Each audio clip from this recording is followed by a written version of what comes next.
presensya o mga pag-advise sa pamilya. Kaya sa ay, kung mahitabo ang tani, sa ay, dili na ito nakabalo kung sa atong buhaton. Ambot, kung sa atong buhaton, ani. No? Anak na yun ta. But because of people around us,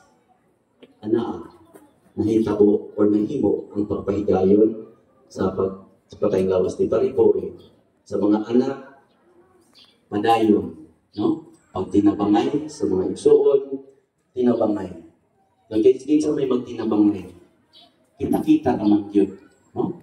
Kita-kita natin sa katilingban, sa mga igsuon, tinabangay, sinagtanan, no?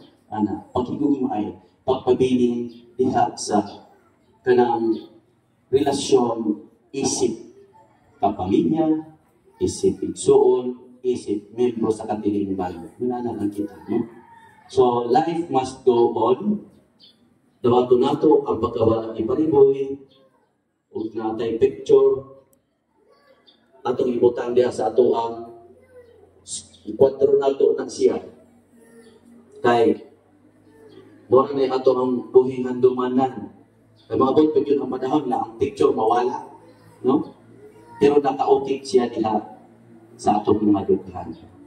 Sa pagkakaroon, ang atong handura siya ay ang buhi kalarawan tanaw nato. Wala atong handumon. No? O sa asawa kang manspreading, mo na nag-ingon karon na diya sa pagkasal, miingon nga till death do us part. So, ang kamatayon mo ay bubulag. Mo na ni karon ang atong makita. Kung ibulag si manspreading o sa Pariboy, diha sa kamatayon. But do ang kamatayon bulag man sa magtiayon, but still, no? Nakaukit kanunay diha sa dughan sa asawa, ang gugma sa bana, diha sa pagpabilin, no? Nga magmahinumdum kanunay pagbisita sa iyang bana dito sa lubnanan. Tungod kay pamantay laing mahimo ang paglukaw kaniya. So much, inaani, no? Ibulag naman sa kamatayon ang inyong relasyon ni Pariboy kapag wala magpasabot na dili na nato siya hinugmaan. Kung dili magpabilin kita diha sa atong pagkagugma, lalo na sa mga anak, no? O diha sa atong ibanghilyo karon mga igsoon, manindog kaayo ang atong ibanghilyo nga naghisgot man yung kini og mga lawa. Mga lawa nga giandam sa Ginoo alang sa matag usa ka nato. Nindog kaayo no, nga gipromisa kita sa Ginoo nga naay mga lawa. Andamon ako para ninyo. Murag ingon nga naay ayuda karon sunod semana.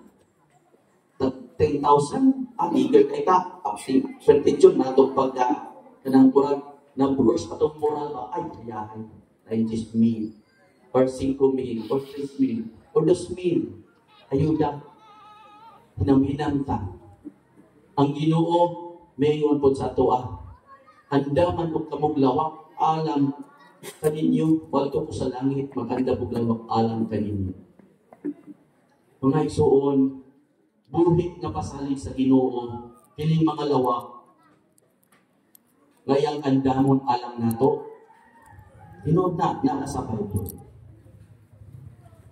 Apan kining maong mga lawak